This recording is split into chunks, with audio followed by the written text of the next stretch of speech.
जय हिंद दोस्तों, welcome to the फैक्टोनॉमी।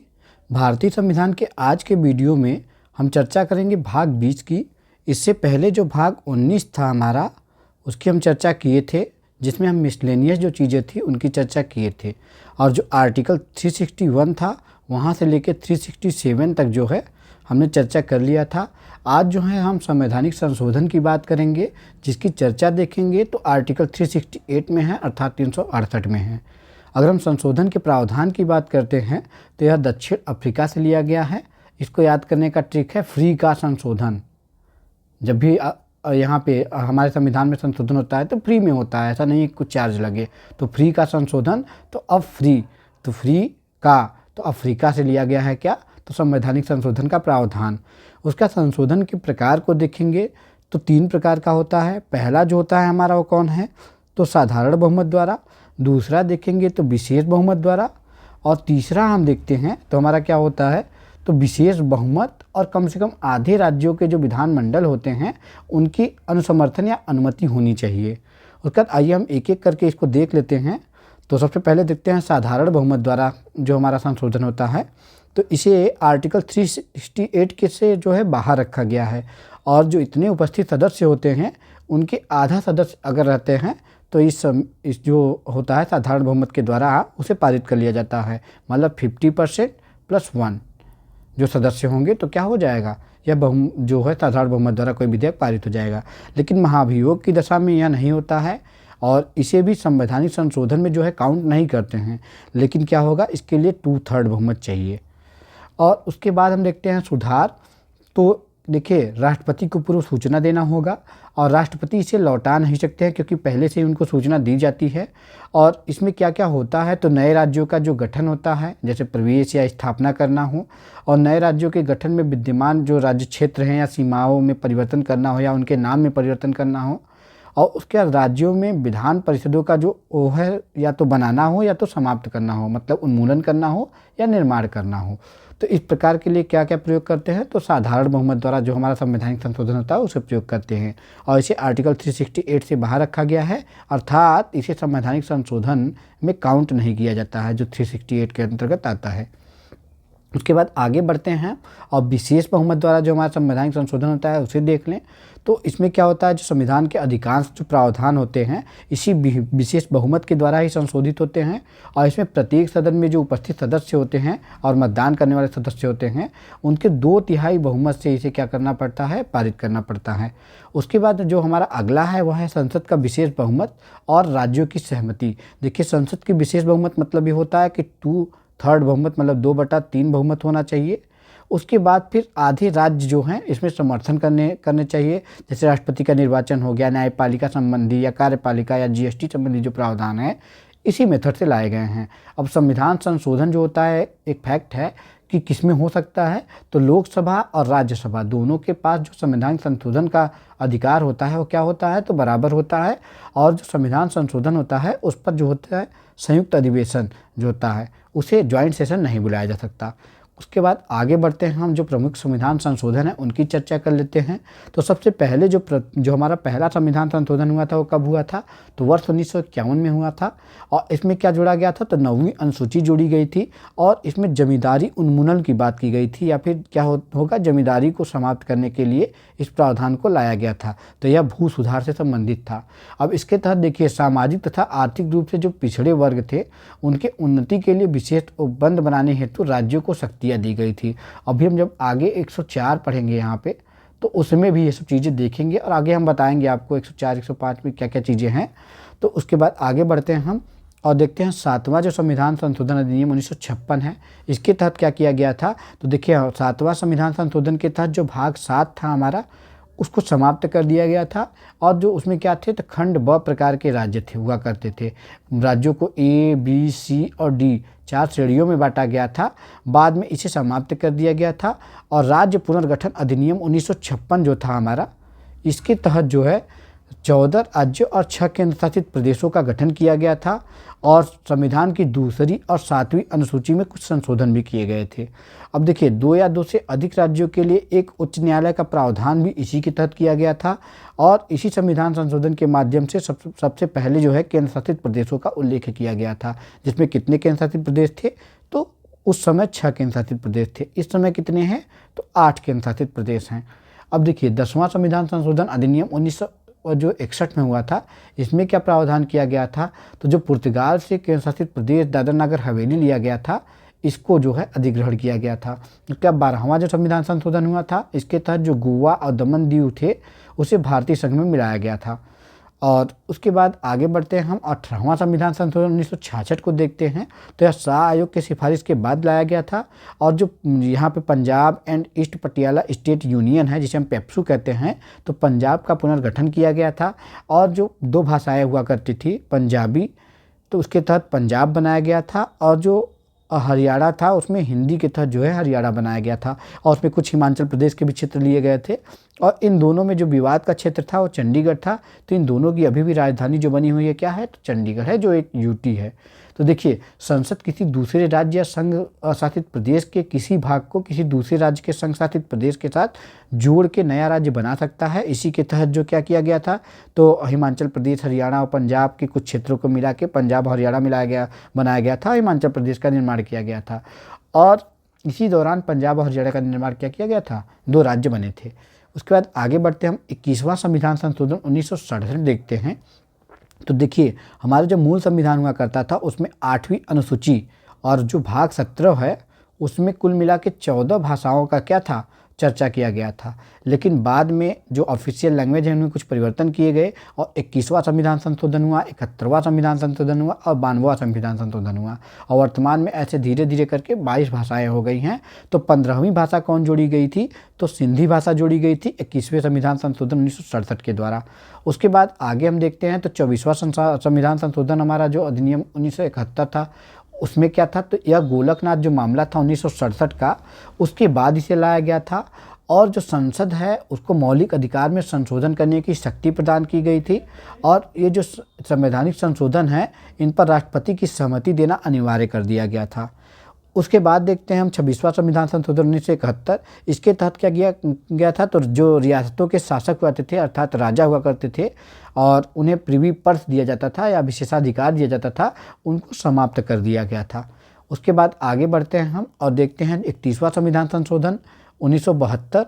तो वर्ष जो 1971 में जनगणना हुआ था उसके बाद क्या हुआ? तो एक संविधान संशोधन लाया गया जिसमें देखा गया कि जनसंख्या वृद्धि दर्ज की गई, जनसंख्या काफ़ी बढ़ गई थी। तो लोकसभा की जो सीटें हुआ करती थी वो 525 हुआ करती थी, जिसे बाद में 1971 के बाद जो जनगणना हुआ उसके बाद 1972 में 31वां संविधान संशोधन किया गया और इसके तहत 545 कर दी गई। तो लोकसभा की सीटों को बढ़ाया गया था। उसके बाद 35वां संविधान संशोधन देखेंगे जो 1974 में हुआ था। तो इसमें सिक्किम को सह राज्य का दर्जा दिया गया था और इसी के तहत जो है अनुच्छेद 2A जोड़ा गया था, जिसे बाद में 36वां संविधान संशोधन 1975 था उसके तहत आर्टिकल जो 2A जोड़ा गया था इसको समाप्त कर दिया गया था और सिक्किम को पूर्ण राज्य का दर्जा दे दिया गया था। और 16 मई 1975 को क्या हुआ था? सिक्किम 22वें राज्य का रूप में बना था। अब देखिए 1975 को आप काउंट करेंगे तो 9 1 10, 10 7 17 और 5 22, तो 22वां राज्य क्या बना था? 1975 में बना था, जो सिक्किम था हमारा, जिसे पूर्ण राज्य का दर्जा मिला था। उसके बाद हम देखते हैं सिक्किम जब हमारा हुआ तो ये सिक्किम का मैप हो गया। उसके बाद आप देखेंगे यह भारत का पहला ऑर्गेनिक राज्य भी बना था और लगभग 97.5% ने जनमत संग्रह के साथ भारत में जाने की बात कही थी। और 36वें संविधान संशोधन के तहत जो है ये हमारा 22वां राज्य बना था।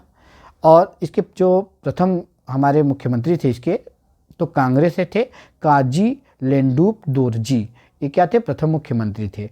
और सिक्किम जो है अब देखेंगे तो 7096 वर्ग किलोमीटर में इसका क्षेत्रफल फैला हुआ है।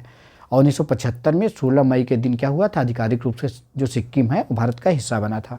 उसके बाद आगे हम देखते हैं 38वां संविधान संशोधन जो 1975 में हुआ था।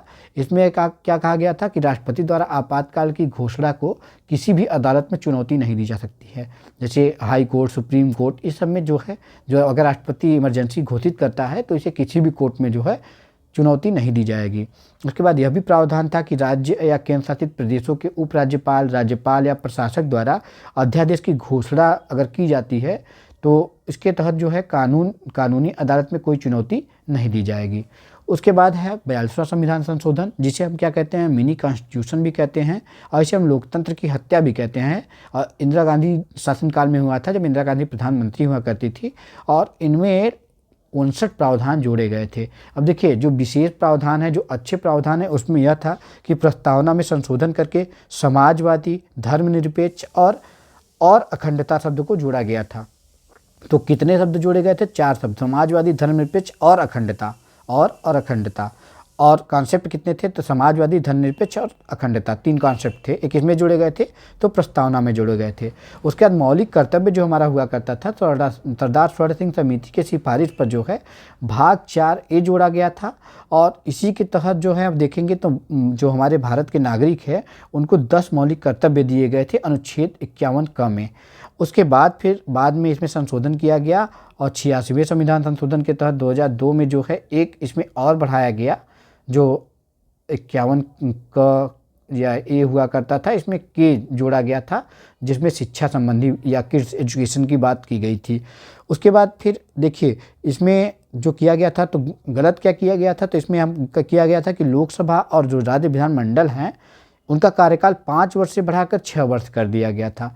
उसका संवैधानिक संशोधन जो हुआ करता था, वह जुडिशियल रिव्यू, जो न्यायिक समीक्षा होती थी, उससे बाहर कर दिया गया था। अर्थात जो संविधान संशोधन होगा उस पर कोई किसी प्रकार का जुडिशियल रिव्यू नहीं किया जा सकेगा। उसके बाद और जो प्रावधान थे, इसमें यह क्या कहा गया था कि मंत्रिपरिषद को की सलाह को इस संशोधन के तहत राष्ट्रपति के लिए बाध्यकारी बना दिया गया था। इसी संशोधन में यह कहा गया था कि जो मंत्रिपरिषद जो भी सलाह देगी उसे राष्ट्रपति को मानना ही पड़ेगा, जिसे बाद में परिवर्तन किया गया 44वें संविधान संशोधन के तहत। तो बाद में हम बात करेंगे, क्योंकि 42वें संविधान संशोधन में जो भी गलतियां हुई थी उन्हें 44वें संविधान संशोधन में सुधार दिया गया था। उसका राष्ट्रपति को किसी भी देश के किसी भी हिस्से में जो है आप देखेंगे तो आपातकाल की घोषणा करने का अधिकार था। और इसी के तहत जो 5 विषय थे राज्य सूची के, उनको समवर्ती सूची में जो है जोड़ा गया था, स्थानांतरित कर दिया गया था। जैसे शिक्षा का मामला हो गया, वन, वजन और माप तोल जो था, उसका वन्य जीवों का और पक्षियों का संरक्षण जो था, और न्याय व प्रशासन जैसे मामले, जो 5 मामले हुआ करते थे, इनको क्या किया गया था, तो स्टेट का जो लिस्ट था उसे उठा के कॉन्करेंट लिस्ट में कर दिया गया था, या समवर्ती सूची में कर दिया गया था। उसके बाद आगे हम देखते हैं तो 44वां संविधान संशोधन, जो मोरारजी देसाई हुआ करते थे, 1978 में इसे किया गया था, इन्हीं के शासनकाल में। और यह जो 42वां संविधान संशोधन हुआ था, तो उसके तहत जो कमियां आई थी उनको दूर करने के लिए किया गया था। और इसमें देखिए प्रावधान क्या क्या किए गए, तो लोकसभा और जो राज्य विधानसभा होते हैं, इनके कार्यकाल को पूर्व की तरह 5 साल कर दिया गया। और राष्ट्रपति मंत्रिपरिषद की सलाह जो होता है उसको पुनः विचार के लिए भेज सकता था, यह प्रावधान किया गया। पहले क्या था कि राष्ट्रपति को मंत्रिपरिषद की सलाह माननी ही पड़ेगी बाध्य रूप से, लेकिन अब क्या किया गया था कि राष्ट्रपति क्या करेगा, मंत्रिपरिषद की सलाह को पुनः विचार के लिए भेज सकता है। और हाँ, जब दोबारा अगर मंत्रिपरिषद भेजता है तो राष्ट्रपति को मानना पड़ेगा। और जो आपातकाल हुआ था उस समय आंतरिक अशांति के थ्रू लगा था, इस शब्द को बदलकर सशस्त्र विद्रोह कर दिया गया था। उसके बाद देखिए, आपातकाल में मंत्रिमंडल की सलाह पर होना हो चाहिए, और जो लोकसभा का भंग करना है तो मंत्रिमंडल की सलाह लेनी चाहिए इसके लिए भी। और उसके बाद राष्ट्रपति, राज्यपाल, लोकसभा अध्यक्ष आदि का जो चुनाव होगा, इसमें जुडिशियल रिव्यू का प्रावधान किया गया, अर्थात न्यायिक समीक्षा के अंतर्गत इसे रखा गया। और राष्ट्रीय आपातकाल की जो अवधि थी, एक बार में मैक्सिमम 6 माह तक बढ़ाई जाने की प्रावधान किया गया। और मंत्रिपरिषद जब लिखित रूप से अगर सिफारिश करेगा आपातकाल के लिए, तभी राष्ट्रपति आपातकाल लगा सकेंगे, ऐसे अपनी मर्जी से नहीं लगा पाएंगे। और जो संपत्ति का अधिकार हुआ करता था, उसे मौलिक अधिकार से हटा दिया गया था। जो क्या था, तो आर्टिकल 30 में था, इसकी 31 में इसकी चर्चा थी, जिसे बाद में आप देखेंगे तो अनुच्छेद 300 क के तहत इसमें क्या बना दिया गया, इसे तो विधिक अधिकार के रूप में जोड़ दिया गया। उसके बाद हम देखते हैं तो 52वां संविधान संशोधन जो 1985 में हुआ था, तो इसके तहत जो अनुसूची 10 थी वह जोड़ा गया था। तो 10 से 10 हो जाएगा और 10 ही हो जाएगा दल बदल। तो दल बदल का प्रावधान भी जोड़ा गया था। तो दल बदल के खिलाफ जो कानून बनाकर प्रावधान जो जोड़ा गया था वो कौन सा था, तो 10वीं अनुसूची में था। और इस समय कौन प्रधानमंत्री थे, तो राजीव गांधी जी थे। उसके बाद 61वां संविधान संशोधन हुआ जो 1989 में हुआ। और इसमें क्या किया गया, तो इसमें वोट डालने का जो अधिकार था 21 वर्ष से घटाकर उम्र इसकी कर दी गई 18 वर्ष। और इसमें निर्वाचन आयोग जो 1 सदस्य हुआ करता था, इसमें सदस्यों की संख्या बढ़ा दी गई और 3 सदस्य हो गया। यह एक मुख्य चुनाव आयुक्त और 2 जो है चुनाव आयुक्त हुआ करते थे। तो उसके बाद 65वां संविधान संशोधन जो हुआ था 1990 में, इसमें क्या किया गया, तो जो अनुसूचित जाति और अनुसूचित जनजाति थे इनके लिए एक आयोग जो है उसको शामिल करने की बात की गई। और संविधान में के जो अनुच्छेद 338 था इसमें कुछ संशोधन किया गया। और 69वां संविधान संशोधन जो हुआ था 1990 में, इसमें क्या किया गया, तो दिल्ली और पुदुचेरी में विधानसभा का गठन किया गया। और जो 70वां संविधान संशोधन हमारा हुआ था 1991 में, इसमें क्या किया गया, तो दिल्ली और पुदुचेरी जो विधानसभा घोषित हुए थे उनका क्या किया गया, तो राष्ट्रपति के निर्वाचन में इनको भाग लेने के लिए अधिकार दिया गया था। उसके बाद 71वां संविधान संशोधन हुआ जिसमें जो 1992 में हुआ था। और इसमें क्या प्रावधान किया गया, तो नमक से आप याद कर सकते हैं कि नेपाली, मणिपुरी और कोंकणी 3 भाषाएं जो हैं ऑफिशियल लैंग्वेज में जोड़ी गई। और जो सिंधी के बाद 15 भाषाएं हो गई थी, तो इन तीनों जोड़ने के बाद क्या हो गई, तो 18 भाषाएं हो गई हमारे ऑफिशियल लैंग्वेज में। उसके बाद हम देखते हैं तो 73वां संविधान संशोधन जो 1992 में हुआ, इसके तहत जो पंचायती राज संस्थान है वह जोड़ा गया और भारतीय संविधान में भाग 9 जोड़ा गया। और उसके बाद फिर जो 11वीं अनुसूची हुआ करती थी उसे जोड़ा गया। और 24 अप्रैल 1993 को वह लागू हुआ था। और इसी दिन को क्या मनाते हैं, तो पंचायती राज दिवस के रूप में मनाते हैं। और उसके बाद है 74वां संविधान संशोधन 1992 जो 1993 में कंप्लीट हुआ था। और इस संविधान संशोधन के माध्यम से जो शहरी स्थानीय निकाय होता है या म्यूनिसिपालिटी जो नगर पालिकाएँ होती हैं उनका प्रावधान को जोड़ा गया था। और इसके तहत भाग 9 क जोड़ा गया और 12वीं अनुसूची जो भारतीय संविधान थी उसमें जोड़ी गई। उसके बाद हम देख लेते हैं 86वां संविधान संशोधन 2002। इसके तहत जब आप देखेंगे तो अनुच्छेद 21 एक मौलिक अधिकार में जोड़ा गया था, जिसमें यहाँ कहा गया कि 6 से 14 वर्ष के समूह के बच्चों के लिए मुफ्त और अनिवार्य शिक्षा का अधिकार होगा, यह मौलिक अधिकार के रूप में था। उसके बाद 11वां मौलिक कर्तव्य जोड़ा गया जो कि 51A के में जोड़ा गया था। तो किड्स एजुकेशन की बात की गई थी, इसमें किड्स एजुकेशन की बात की गई थी। उसके बाद हम देखते हैं तो 89वां संविधान संशोधन 1900 जो हमारा 2003 में हुआ। इसके तहत क्या किया गया कि जो हमारा पहले अनुच्छेद 338 में परिवर्तन करके SC ST के लिए एक आयोग बना था, तो जो तत्कालिक राष्ट्रीय आयोग था उसे 2004 में 2 अलग आयोगों में विभाजित कर दिया गया। और उसके तहत क्या किया गया, अनुच्छेद 338 में जो देख रखा गया तो SC आयोग रखा गया। और अनुच्छेद 338A के तहत जो देखेंगे तो ST आयोग को रखा गया, अर्थात राष्ट्रीय अनुसूचित जनजाति आयोग। और इनमें 1 अध्यक्ष और 1 उपाध्यक्ष और 3 अतिरिक्त सदस्य होते थे। लेकिन ये जो 3 अतिरिक्त सदस्य होते हैं इनमें एक महिला सदस्य होगी, किसमें, तो ST आयोग में होगी महिला सदस्य। उसके बाद हम देख लेते हैं 91वां संविधान संशोधन 2003 में हुआ था।